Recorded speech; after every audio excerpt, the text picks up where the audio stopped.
Kalau saudara baca di dalam Kejadian pasal yang ke-6, itu judul perikopnya adalah kejahatan manusia. Dan Tuhan akan menghukum manusia dengan air bah, tapi dia akan menyelamatkan sebagian, dan Nuh harus membuat bahtera yang sangat besar di musim panas. Saudara bisa bayangkan betapa berat beban Nuh pada waktu itu.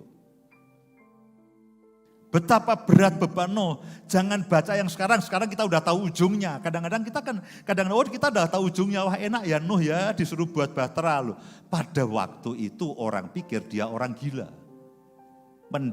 Membuat bahtera demikian besar di daratan, bagaimana caranya membawa ke sungai. Pada waktu itu Nuh hidup dalam tekanan yang luar biasa.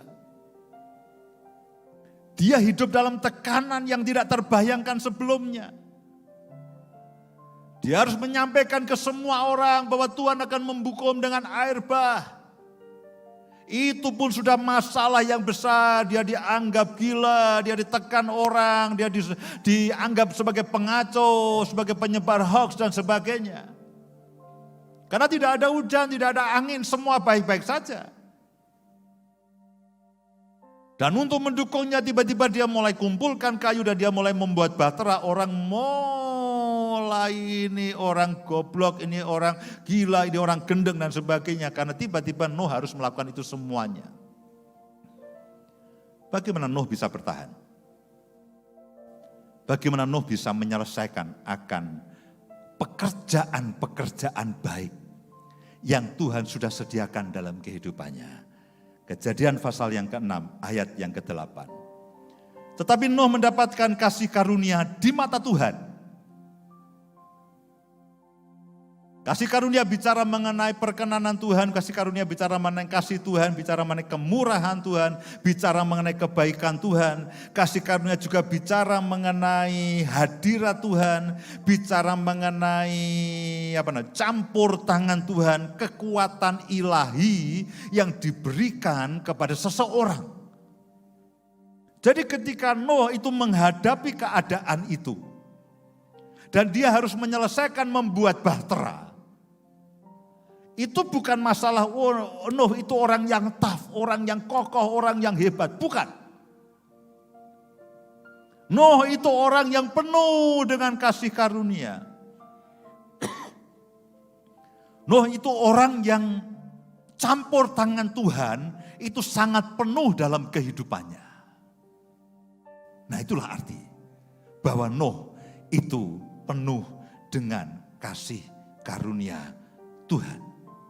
Ada kekuatan ilahi, ada penyertaan Tuhan, ada bantuan yang daripada Tuhan, ada campur tangan Tuhan yang menguasai pikiran Nuh, menguasai jiwa Nuh dan memberikan kekuatan ekstra kepada Nuh.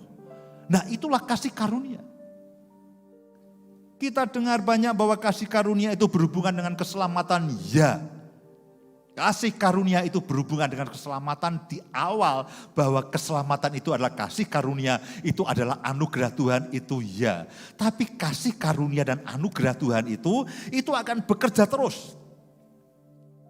Bekerja terus dalam kehidupan saya dan saudara, sehingga saudara mampu melakukan pekerjaan baik yang Tuhan sudah sediakan. Dia bekerja dalam pikiran kita, dia bekerja dalam kehendak kita, dia bekerja di dalam kekuatan tubuh kita, dia bekerja di dalam damai sejahtera, dia bekerja di dalam seluruh bagian hidup saya dan saudara, seperti di dalam kehidupan Nuh, sehingga Nuh itu bisa mengatasi semua cemoohan dan dia diberi kemampuan baik fisik, baik rohani. Sehingga dia bisa menyelesaikan akan misi Tuhan itu dengan membuat bahtera.